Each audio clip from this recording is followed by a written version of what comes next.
Hello all, it's Finn again, and a few things have changed since my last video. I no longer have my curlicues, so I don't really have a death hawk anymore. And I have fucking herpes, because I am constantly fucking stressed, and herpes is definitely something that flares up when you have a lot of stress. And it's not even like stressful things have been happening. Everything is a-okay. It's just I'm a person who is just in a constant state of being stressed the fuck out. So yeah, that's how that shit goes. Last week I wanted to talk about, or I said I wanted to talk about my relationship and how my gender has kind of affected that. And over the weekend and yesterday, I spent some time thinking about it, and this is an incredibly difficult subject to speak on, and without, like, I don't know, without it seeming incredibly selfish from either side. And so, quick story time. So around the same time last year, like this time in like the end of the semester, I was still in school and I was fucking struggling. I was not good, guys. I had an episode of psychosis where I just don't remember what I fucking did that day, and I came home and I had cuts all over me. I was just not good. And so this semester, I was taking 17 hours of classes, 4 of which were organic chemistry. And if you are someone who knows someone who's a science major or are a science major, you know that organic chemistry is fucking Satan. It's the worst. It's just the worst. I, There are a lot of people who drop out of school because they cannot do organic chemistry. And so there's, doctor students that want to become doctors, or pharmacy students, or veterinary students that want to become vets and all that stuff. They will no longer use that major because they have to take OChem. OChem is like the gatekeeper to pretty much all sciences, and it just makes life fucking difficult. Oh my god. And so, yeah, I was taking organic chemistry, air quality, a world health class. I had an internship, a senior seminar, and there's something else. I was taking way too many classes. Oh, and marine biology. Yeah, so I was taking way too many classes all at once. And these are all, 3,000 level and higher, because this is my senior year of college, and, 3,000 and higher, that's the way it goes. So, well, except for OChem, because OChem is a 2,000 level class, but it feels like a graduate level class. It is so fucking hard. But this semester was very difficult for me, and I was having a lot of issues just getting through the day. I was stressed out all the time, and school was really kicking my ass. So the instructor of my internship let me know about some of the scholarship opportunities that were available within the EHS building at my school. And so I decided to go on the EHS site and look some of those things up. And I applied for 2 scholarships. So I was really hoping to God that I could get at least one of these scholarships, because I had summer classes that I needed to take in order to graduate on time. And I didn't really have a whole lot of help financially from my parents. I had some help from an aunt, but she could only help so much. But my parents couldn't help really at all. And I'd exhausted this other scholarship that I had gotten, and I'd already taken out loans. And so this was really my last ditch hope, to fund my education. I actually end up winning both fucking scholarships. I was astounded. There was a huge banquet. I had gotten all dressed up and all that stuff, and we had gone. My dad couldn't make it, so my mom's cousin, and my fiance came, and they were really, really happy and supportive and all that stuff. And the day before, I had freaked the fuck out. I don't know what was going on. I can't even remember what happened, but I had ended up like cutting myself I had a cut on my face, and so I was wearing a band-aid on my face. And no one really, badgered me about it, which I was glad about because I was not good. So I won both scholarships. One scholarship was for $1,000, and the other scholarship was for $1,500. And I was just really happy. Not only was I happy because, all my hard work had, kind of paid off in a way, but I was also able to fund my education, which is, I'm like in the home stretch. I had one more semester after summer and I would be done. And I don't know, it was so stressful. And so I was really glad to have these scholarships to really, give me that final push to finish and, relieve a lot of the stress that I was experiencing. To this event, I wore some baggy pants, a white button-up shirt, like a dress shirt, and a sweater vest. And I didn't have braids at the time. I just had my hair just out in the loose, and I had it pulled back. And I was presenting not particularly masculine, but not feminine. After the whole thing, my fiance congratulates me and he's really happy about it, but he was uncomfortable. And he felt it necessary to tell me that the way that I presented that day to the banquet was inappropriate to him. And that if I ever went to any of his, lawyer shit, that I would need to dress feminine.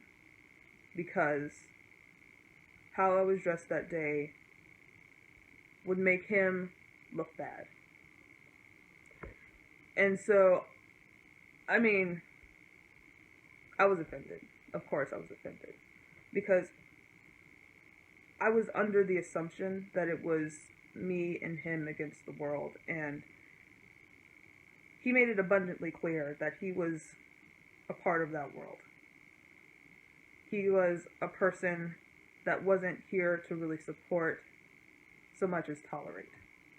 And it really upset me because, I'm in the, I had just won nearly $3,000. I was so fucking, could you at least wait a day before you try to ruin my fucking, perception of myself?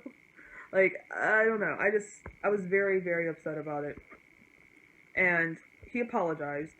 And, I accepted the apology because, I know he cares. And what he was saying wasn't coming from a place where he was trying to make me feel bad, but trying to make himself feel better. Or at least trying to protect himself. Because he doesn't want to stand out to other people. He doesn't want to seem like that weird couple. And I'm sorry, but I'm a fucking weirdo. And so I apologize. I cannot become a different person for you. And so those are the kind of issues that arise with being a person who has begun to transition within a relationship. It's very, very difficult because you want to be yourself and you also want to be the person that your partner wants you to be. And that isn't the same person. And so I have endeavored to compromise. And I have put a lot of things on hold that I would like to do or would like to experiment with, but I know would make him uncomfortable. By the same token, though, he met me when I was 18 years old. I was in college, I was going to a different college, and I was beginning to question my gender. I was having issues kind of.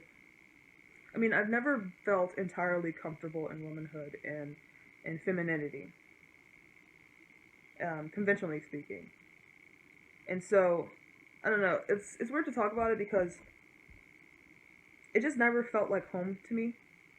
And so you can go to a hotel and have, a good experience, but it still doesn't feel like home. It's still not what makes you comfortable. And so that's what I like to think about when I think of, me before I started questioning things. Is that I was in a comfortable place even though it wasn't home. My fiance came into our relationship with the reasonable expectation that I would be remaining a girl because that was the way I presented when I met him. And it is reasonable to expect that, but it's not reality. So you either need to cope with reality or you need to reject the situation that you're in.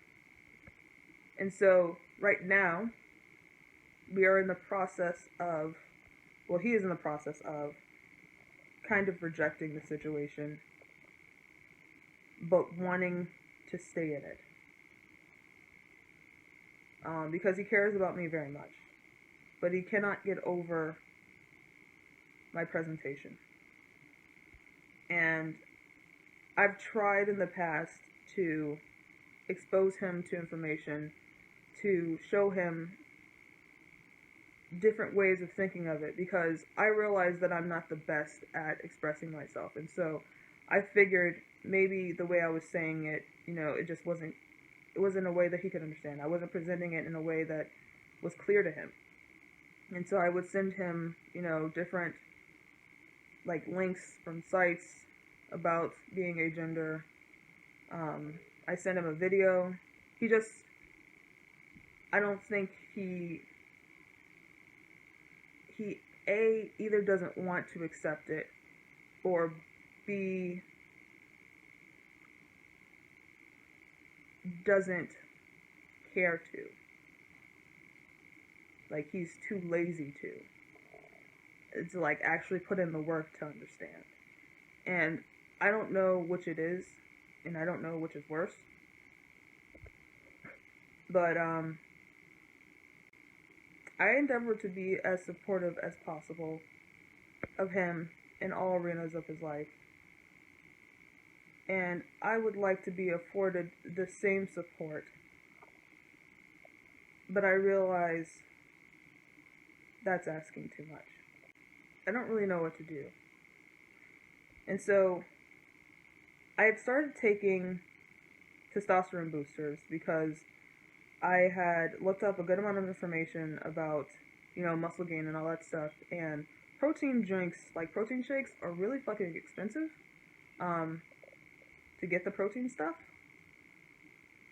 And I was seeing that using testosterone boosters in, biologically female individuals, it is actually really helpful, especially if you are experiencing issues with hormone imbalance. And I have always had hormone imbalances.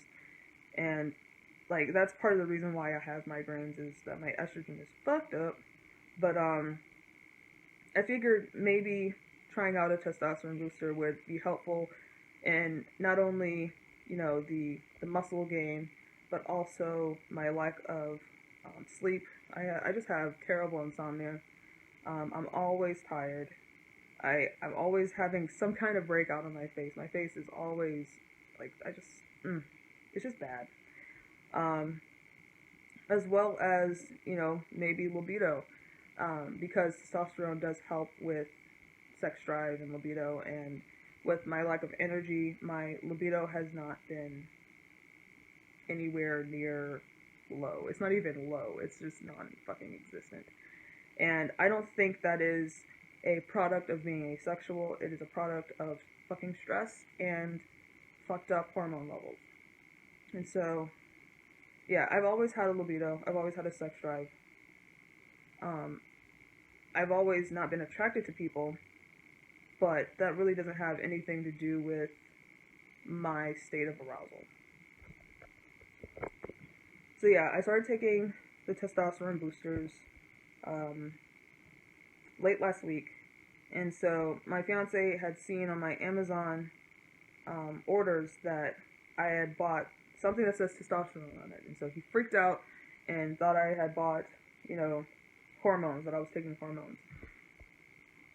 And I was like, no, dude, no, I would let you know if it was something that big. Like, testosterone boosters aren't actual testosterone. I'm not taking testosterone. And they don't have lasting effects as, like, the same as testosterone is. It's just meant to, it's like a supplement. And it's meant to help. It's literally like this plant. It begins with an F. I can't remember what it's called. But it's a plant that helps to elevate your testosterone levels. You know, I was trying to help my energy levels and muscle gain, and I figured testosterone, that's a really good thing to use if you are a person who wants to, you know, pump up. Because that's the stuff that dudes have. That's A-okay.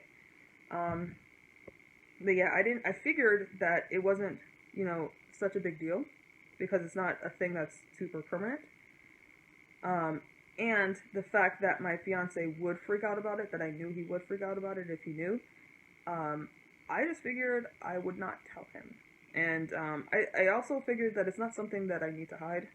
And so when he saw it, I was like, yeah, it's not um, to become, you know, more masculine or less feminine or whatever.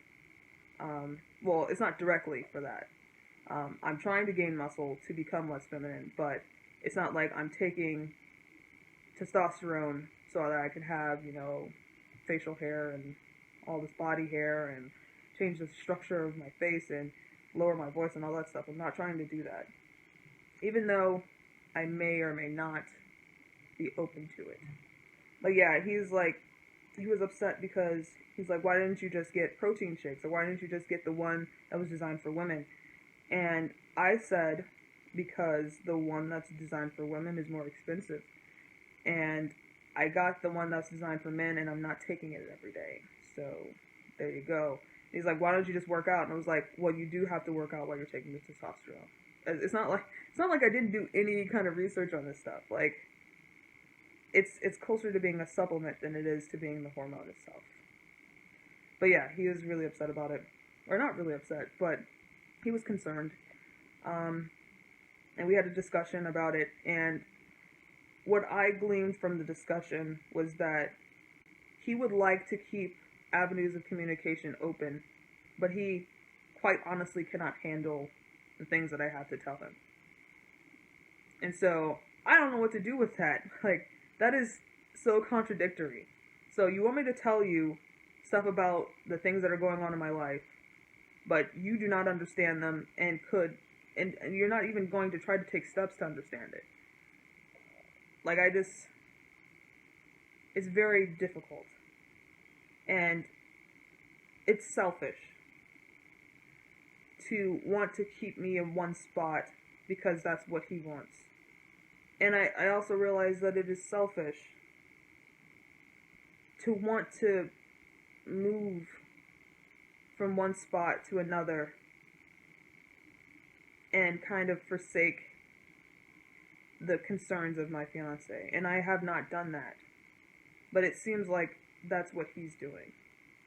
Like, there is definitely a vested interest in keeping me unhappy with my body and unhappy with myself, because that is the fin that is most appealing to him. And I don't know, it's just really difficult. And this has just been a lot of rambling because it's really hard for me to express how I feel about the situation. But yeah, things have been better since they were last year. And so that is why I continue pushing. That is why I continue to stay with my fiance, because despite him not actively going after information, not actively asking me about things, or trying to clear things up for himself. He is learning. And so I have hope in that. And I hope that he one day will try to understand.